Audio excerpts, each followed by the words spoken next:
Mutation Genesis from the Fempiror Chronicles by George Willson.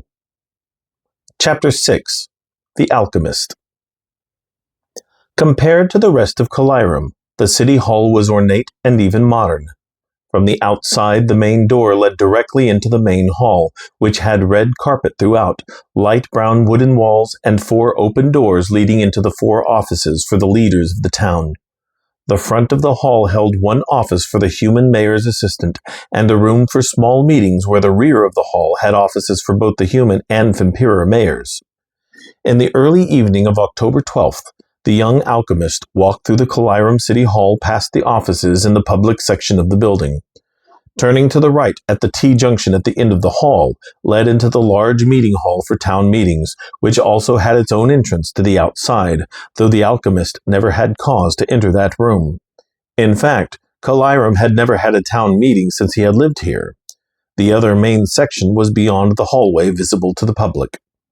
The Tepish had remodeled the old building to include several rooms and accessible to most people for the alchemist to have space and privacy to accomplish the unusual mission the Tepish had given him involving the Fempiror serum. The primary Tepish philosophy involved transmutation, but even after transmutation, people were free to make their own choices about changing others. Though some joined the Tepish ranks, others ran.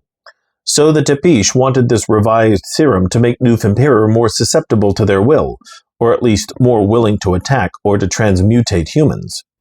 Despite his reservations regarding his ability to accomplish this task, he had surprised himself with the progress he had made, though he was never sure it was what his superiors wanted. 2 nights past, Vladimir, the Kurvatz Malnak of the Tepish order, had sent a Levicart to retrieve the latest test subject, to whom the alchemist had administered his latest version of the serum. That subject had passed into a coma that accompanied the change a day before the Aram escort had taken him, and according to how this serum had behaved, this subject would be awakening tonight. Vladimir had promised that he would return the subject to Calirum before he awakened, though the alchemist suspected that Vladimir had already administered some of the serum that he had sent to Aram, and was comparing notes. The alchemist had warned them against doing this, but he knew he had no say in their doings. He assumed they wanted to start changing people as soon as possible once they learned how long it took the change to complete. The entire cycle was 13 days, which they felt was too long, because they wanted results immediately.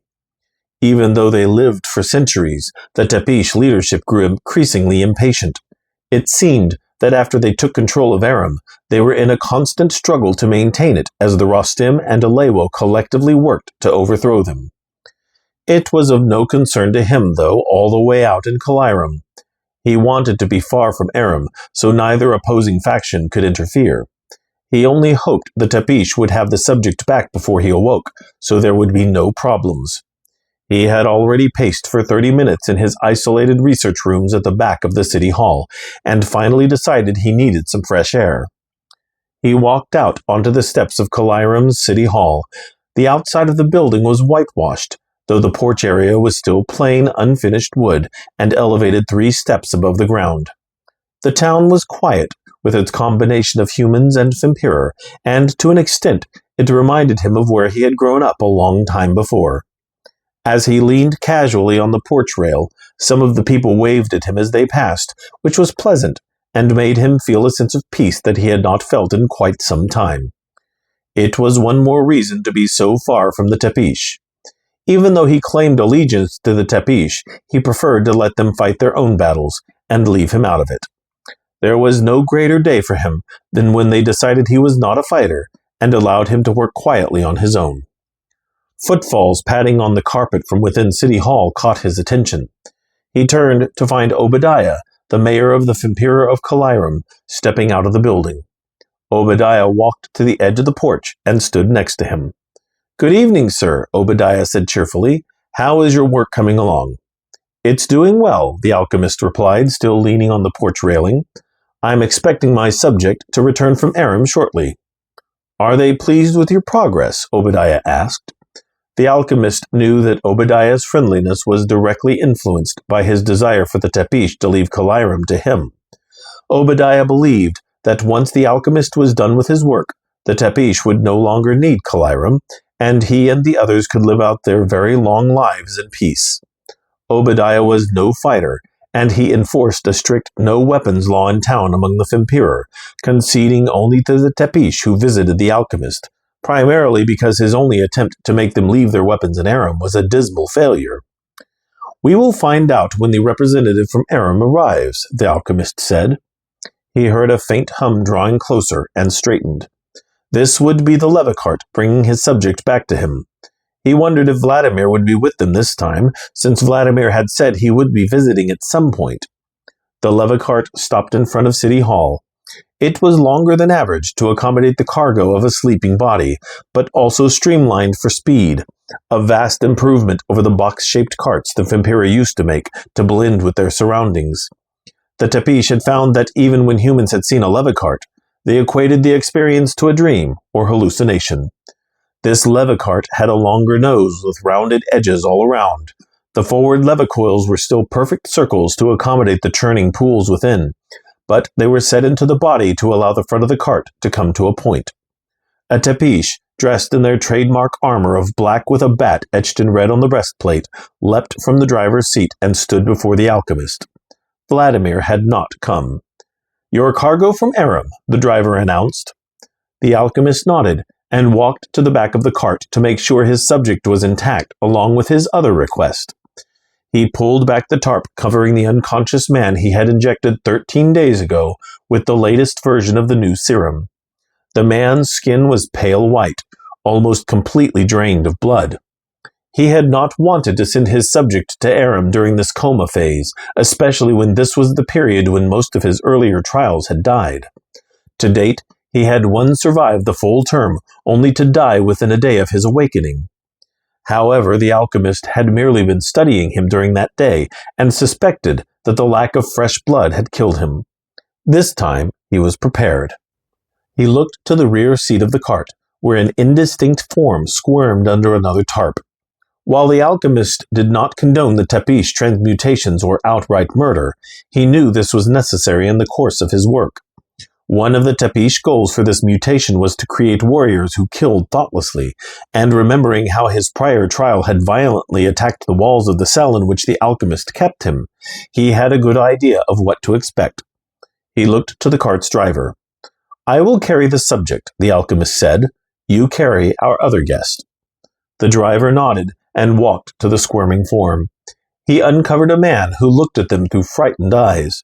He was gagged and bound hand and foot, not that he would be able to fight against their strength. Muffled yells barely made it past the gag, as the unfortunate man fought with what strength he had available to him. The Alchemist did not wish to know anything about this person, in order to minimize his guilt in doing what he had to do. The Alchemist lifted the unconscious subject, while the driver carried the human into the city hall behind him. The human continued to struggle, but the driver barely noticed. "Obadiah, would you mind getting the doors for us?" the Alchemist asked the mayor. Obadiah nodded and led them into the building. They walked down the main hall past the 4 offices to the end of the hall where instead of the plain wooden walls, the walls were adorned with decorative wood panels.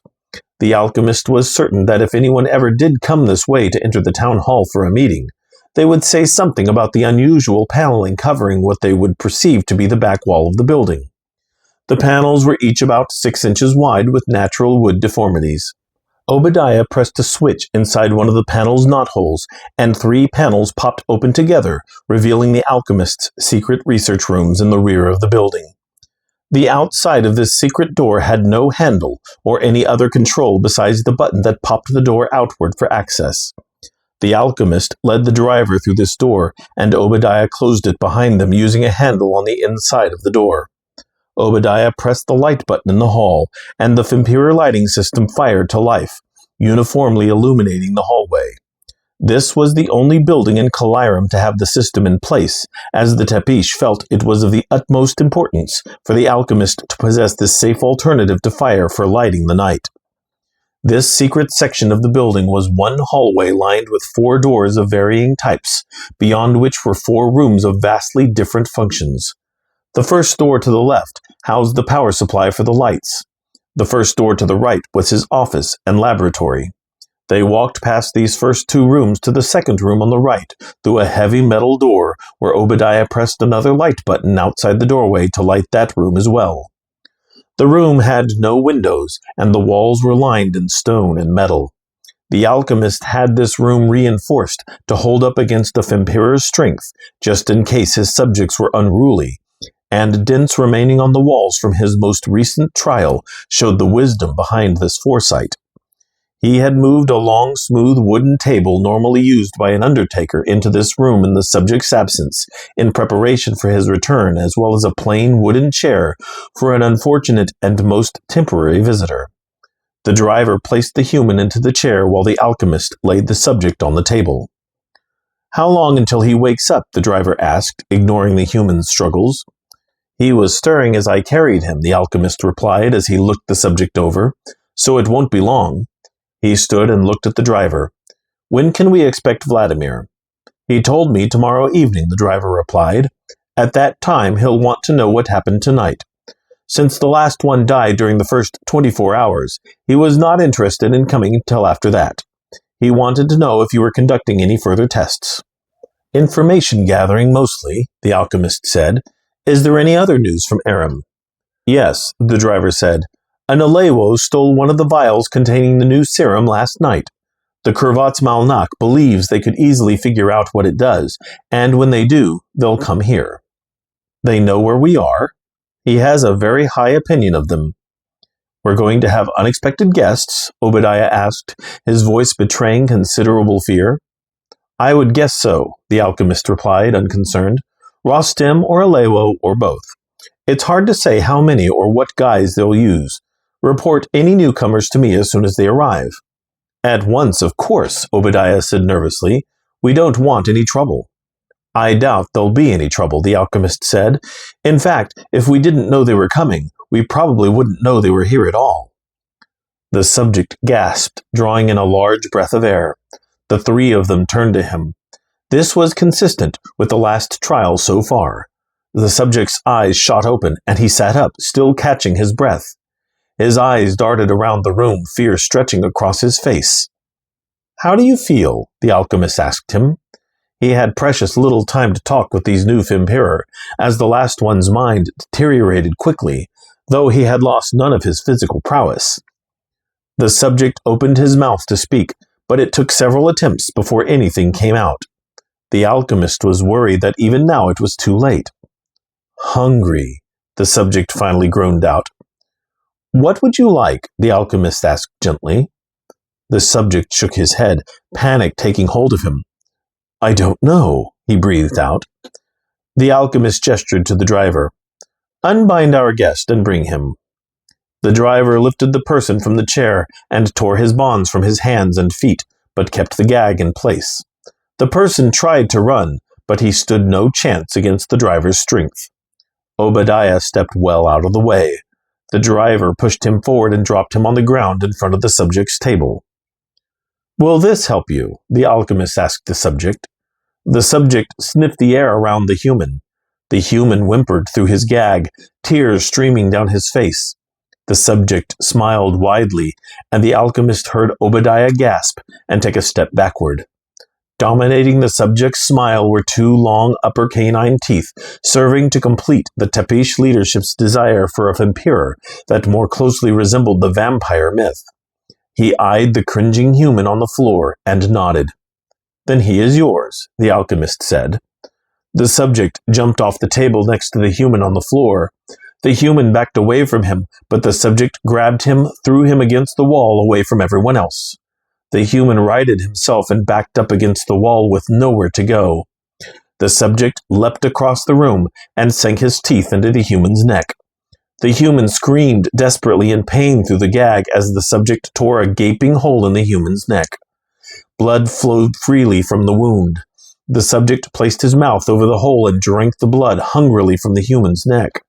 The human struggled fruitlessly against the subject's strength, crying and whimpering as his strength waned. The driver and Obadiah both shrank back in horror. The alchemist turned to them stoically. He knew he would never forget the look on their faces.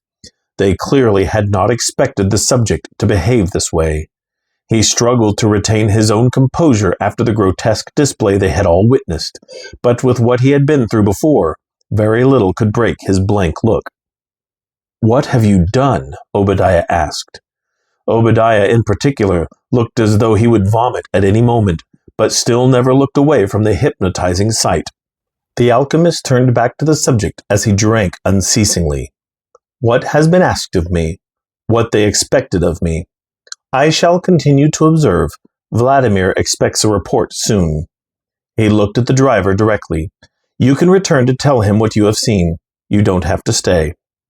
The driver nodded slowly and backed away from the scene, unable to avert his eyes. He finally passed into the hall and walked quickly away. The alchemist and Obadiah continued to watch. The human finally lost his strength and passed out. The subject continued drinking. "That thing won't try to attack any of the human populace, will it?" Obadiah asked worriedly. "We have a deal with them. They've never done anything to us." The alchemist shook his head. "We won't let it leave the building. You can expect it to return to Aram when the time comes." The subject stopped drinking. He backed his head away from the human and looked at him like a confused animal. He shook the body and tried to drink a little more, but he had drained the victim completely. He angrily tossed the body into a corner of the room where it crumpled like a rag doll. He turned to look at the alchemist, blood running down his chin. The subject wiped the blood from his chin with his hand and then licked his hand clean. The alchemist and Obadiah quickly left the room, closing the door behind them. He looked back to the subject through a small reinforced window.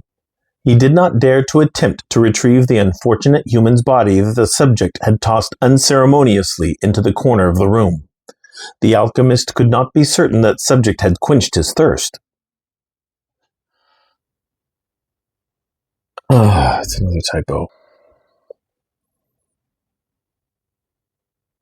He did not dare to attempt to retrieve the unfortunate human's body that the subject had tossed unceremoniously into the corner of the room. The alchemist could not be certain that the subject had quenched his thirst. However, looking at the subject's skin, he did not appear as pallid as he had been when he arrived. Obadiah bid the alchemist a farewell and passed through the hidden door to return to the public part of City Hall. He knew that Obadiah was relieved to be as far away from his creation as possible. The alchemist went to his laboratory to look over his notes about the mutated serum. There was still one more observation before he could consider this project complete. He had spent several years of his life perfecting this serum, and now that he saw the results, he had mixed feelings. On the one hand, he felt an enormous sense of accomplishment. He knew the Order would be happy with him. On the other, he had created a monster.